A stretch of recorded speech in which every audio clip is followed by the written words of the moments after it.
ጀምር። በስመ አብ ወወልድ ወመንፈስ ቅዱስ አሃዱ አምላክ።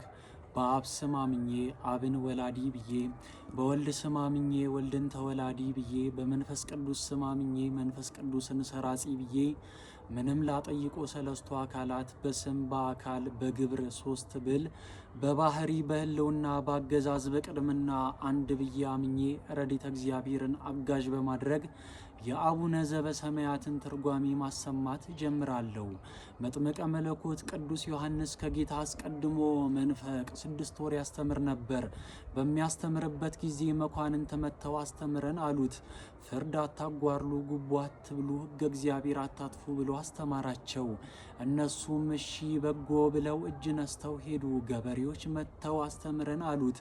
አስራቱን በኩራቱን ቀዳሚያቱን አውጥታችሁ የተረፈውን ብሉ ብሎ አስተማራቸው። እነሱም እሺ በጎ ብለው እጅ ነስተው ሄዱ። ወታደሮች መጥተው አስተምረን አሉት። ነፍስ አትግደሉ፣ ለፈጣሪያችሁ ተገዙ፣ ለጌቶቻችሁ ታዘዙ፣ ነፍስ አትግደሉ፣ መማለጃ አትብሉ ብሎ አስተማራቸው። እነዚህም ሐዋርያት ቀራጭ፣ ልብደ ሰሪ፣ አሳ ወጋሪ፣ በቅሎ አስጋሪ ነበሩ። ከነዚህ ተለይተው መጥተው አቤቱ ጌታችን ሆይ ቀድሞ ዮሐንስ ለደቀ መዛሙርቱ እንዳስተማራቸው አንተም አስተምረን ብለውት፣ እሱም አንትሙሰ ሶበ ትጼልዩ ከመዝ በሉ አቡነ ዘበሰማያት፣ እናንተስ በምትጸልዩበት ጊዜ የሰማይ አባታችን ሆይ ብላችሁ ጸልዩ ብሎ አስተማራቸው። አምላክነ እግዚእነ መምህርነ በሉኝ አለማለቱ አቡነ በሉኝ ማለቱ ስለምን ነው ቢሉ፣ አምላክነ በሉኝ አለማለቱ ቀድሞ ነቢያት ከግብርናተ ዲያብሎስ እንዳልተላቀቁ ለማጠየቅ አምላክነ እያሉ ይጸልዩ ነበር። ዛሬ ግን እኛን ከግብርናተ ዲያብሎስ እንደተላቀቀን ለማጠየቅ አቡነ በሉኝ አለ።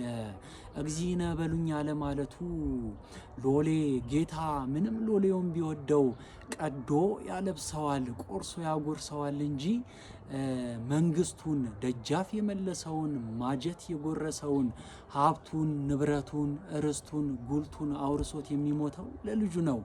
ጌታ ግን ርስቱን መንግስቱን መንግስተ ሰማያትን ያወርሰናልና መምህርነ በሉኝ አለ ማለቱ መምህር ምንም ደቀ መዝሙሩን ቢወደው ነቅቶ ተክቶ ያስተምረዋል፣ ምስጢር ይገልጽለታል እንጂ ደጃፍ የመለሰውን ማጀት የጎረሰውን ሀብቱን ንብረቱን ርስቱን ጉልቱን አውርሶት የሚሞተው ለልጁ ነው። ጌታ ግን መንግስቱን ርስቱን መንግስተ ሰማያትን ያወርሰናልና ነው። አንድም አባት ለልጁ እንደሚያዝን እንደሚራራ ጌታም ለኛ ያዝንልናል ይራራልናልና ነው። ዘበሰማያት አለ ከምድራዊ አባት ሲለይ ነው።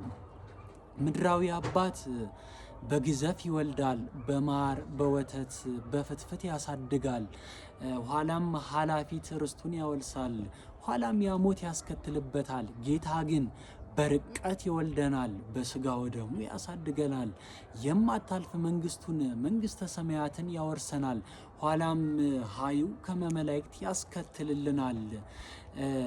አንድም